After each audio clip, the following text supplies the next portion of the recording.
Vous avez peut-être entendu dire que des pays comme la Chine et le Japon détiennent une grande quantité de la dette américaine, mais qu'est-ce que cela signifie réellement et pourquoi le font-ils? Lorsque le gouvernement américain a besoin d'emprunter de l'argent, il émet quelque chose appelé des titres du trésor, essentiellement des obligations qui promettent de rembourser l'argent avec des intérêts. D'autres pays achètent ces titres, ce qui signifie qu'ils prêtent de l'argent au gouvernement américain. Mais pourquoi voudraient-ils faire cela? La dette américaine est considérée comme l'un des investissements les plus sûrs au monde. Cela s'explique par le fait que le gouvernement américain a une longue histoire de remboursement de ses dettes et que le dollar américain est la monnaie la plus utilisée dans le commerce mondial. Donc, pour les pays cherchant un endroit où placer leur argent avec un faible risque, les titres du Trésor américain sont un choix judicieux. De nombreux pays, en particulier ceux qui exportent beaucoup vers les États-Unis, se retrouvent avec d'énormes quantités de dollars américains. Plutôt que de garder simplement cet argent, ils l'utilisent pour acheter de la dette américaine. Cela leur permet non seulement de percevoir des intérêts, mais aussi de maintenir la stabilité de leur propre monnaie et de rendre leurs exportations compétitives en termes de prix. C'est une partie de la gestion de leurs réserves. Les gouvernements conservent des réserves de devises étrangères, un peu comme une épargne d'urgence, et les dollars américains constituent une grande partie de ces réserves. Acheter des titres du Trésor américain est un moyen de conserver ces dollars en toute sécurité tout en obtenant un rendement au lieu de laisser l'argent inactif. Cela renforce les relations. Dans certains cas, l'achat de la dette américaine vise aussi à maintenir des liens économiques et politiques solides. Lorsque les pays investissent dans les économies des autres, cela crée des intérêts mutuels et renforce les partenariats. Quand les données sont-elles publiées, le département du Trésor des États-Unis publie régulièrement des données montrant combien de dettes publiques américaines est détenue par des pays étrangers. Ces informations sont publiées chaque mois dans un rapport appelé Treasury International Capital ou rapport TIC. Les données TIC montrent quels pays achètent ou vendent des titres du Trésor américain et combien chaque pays en détient. Cela inclut les principaux détenteurs comme la Chine, le Japon, le Royaume-Uni et d'autres. Les données sont généralement publiées vers le milieu de chaque mois et reflètent les positions de 2 mois plus tôt. Par exemple, le rapport publié en mars montre généralement les positions de janvier. Tout récemment, les dernières données ont été publiées concernant la vente mondiale entre novembre 2024 et janvier 2025.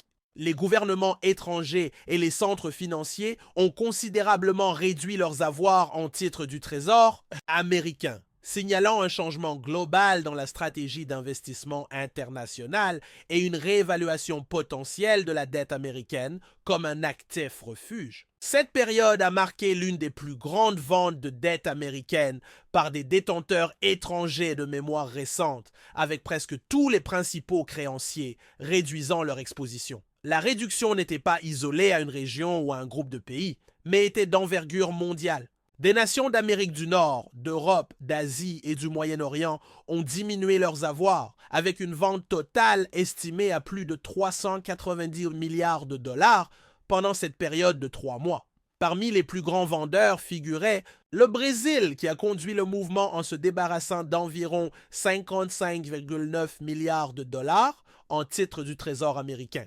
L'Irlande, un centre financier clé souvent utilisé par les multinationales et les fonds d'investissement, a suivi de près en réduisant ses avoirs de 42 milliards de dollars. Les îles Caïmans, un autre centre financier offshore important, ont également effectué un mouvement significatif, réduisant leur exposition au titre du Trésor américain de 41,2 milliards de dollars. Le Canada a également été un vendeur notable, éliminant 37 milliards de dollars de dette américaine, un mouvement surprenant compte tenu des liens économiques traditionnellement forts entre le Canada et les États-Unis. La Norvège et l'Inde ont également effectué des réductions substantielles, la Norvège vendant 35,6 milliards de dollars et l'Inde 34,9 milliards de dollars respectivement. Ces réductions suggèrent une stratégie plus large parmi les banques centrales et les fonds souverains visant à rééquilibrer les portefeuilles,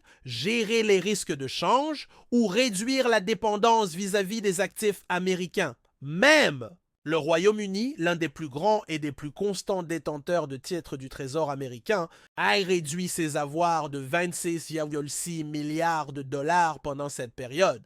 De même, Singapour a réduit de 27,5 milliards de dollars, tandis que la Corée du Sud a vendu 22 milliards de dollars.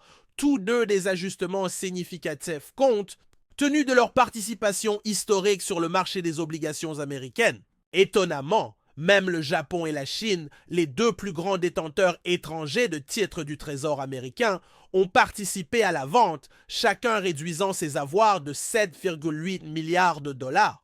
Bien que modestes par rapport à leur position totale, la nature synchronisée de leurs actions renforce l'argument selon lequel cela n'était pas une coïncidence, mais plutôt le signe d'une tendance plus large. D'autres réductions ont concerné la Belgique, qui a coupé 10,5 milliards de dollars, la Suisse avec 8,3 milliards de dollars, le Luxembourg avec 7,9 milliards de dollars et Hong Kong avec 7,4 milliards de dollars. La France a vendu pour 2,8 milliards de dollars. Et l'Allemagne, bien que de manière minimale, a également réduit ses avoirs de 0,5 milliards de dollars. Taïwan, souvent un détenteur stable de la dette américaine, a abaissé sa position de 5,4 milliards de dollars. Plusieurs facteurs ont probablement contribué à cette vague massive de ventes. Une raison majeure est l'environnement actuel des taux d'intérêt élevés aux États-Unis. À mesure que les taux d'intérêt augmentent, les obligations existantes avec des rendements plus faibles deviennent moins attractives, ce qui pousse les investisseurs à vendre des titres plus anciens. En même temps, la force du dollar américain et la volatilité sur les marchés mondiaux des devises ont poussé les banques centrales à ajuster leurs réserves et à réduire leur exposition aux actifs libellés en dollars. Un autre élément clé derrière cette tendance est le risque géopolitique. Ces dernières années, notamment après la guerre en Ukraine et les tensions croissantes entre les États-Unis et la Chine, de nombreux pays sont devenus plus prudents quant à leur dépendance envers les actifs américains. Les préoccupations concernant les sanctions, les possibles gels des actifs et la financiarisation plus large de la finance pourraient encourager les nations à diversifier leurs avoirs. Cela a poussé certaines banques centrales à réduire leur exposition aux bons du Trésor américain en faveur de l'or, des euros ou d'autres réserves alternatives dans le cadre d'une tendance plus large souvent appelée dollarisation. Le retrait synchronisé des bons du Trésor américain par une large gamme de pays pourrait également refléter une inquiétude croissante face à la trajectoire fiscale des États-Unis, avec des déficits budgétaires persistants et une dette nationale en hausse. Certains investisseurs étrangers pourraient remettre en question la viabilité à long terme de l'emprunt américain.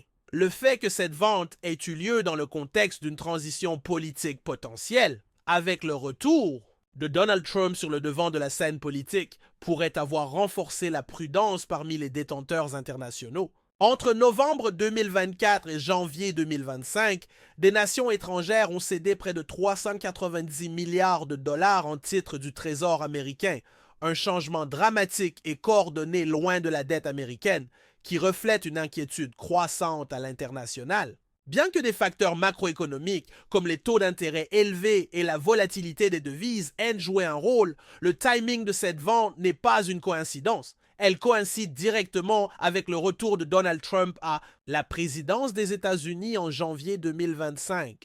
La réélection de Trump a ravivé les inquiétudes mondiales concernant la stabilité fiscale des États-Unis, l'alignement géopolitique et la prévisibilité de la politique américaine. Son agenda America First, caractérisé par le protectionnisme, le bilatéralisme et une attitude agressive envers le commerce et les institutions mondiales, a conduit de nombreux gouvernements étrangers à réévaluer les risques de détenir de grandes quantités de dettes américaines. Pendant son premier mandat de 2017 à 2021, Trump a choqué de nombreux alliés et rivaux en retirant les États-Unis d'accords multilatéraux, en imposant des tarifs douaniers, notamment sur la Chine et l'Europe, et en utilisant des outils économiques tels que les sanctions et l'accès financier comme levier de pouvoir. Avec Trump de retour au pouvoir, de nombreux pays s'attendent à un retour de ces tactiques imprévisibles et souvent unilatérales, et ils agissent de manière préventive pour protéger leurs économies. Cela est clairement visible dans les dernières données du Trésor International Capital, TIC. Des pays tels que le Brésil, l'Irlande, les îles Caïmans, le Canada, la Norvège et l'Inde ont réduit massivement leurs avoirs en bons du Trésor américain pendant cette période de 3 mois. Même les détenteurs de longue date comme le Japon et la Chine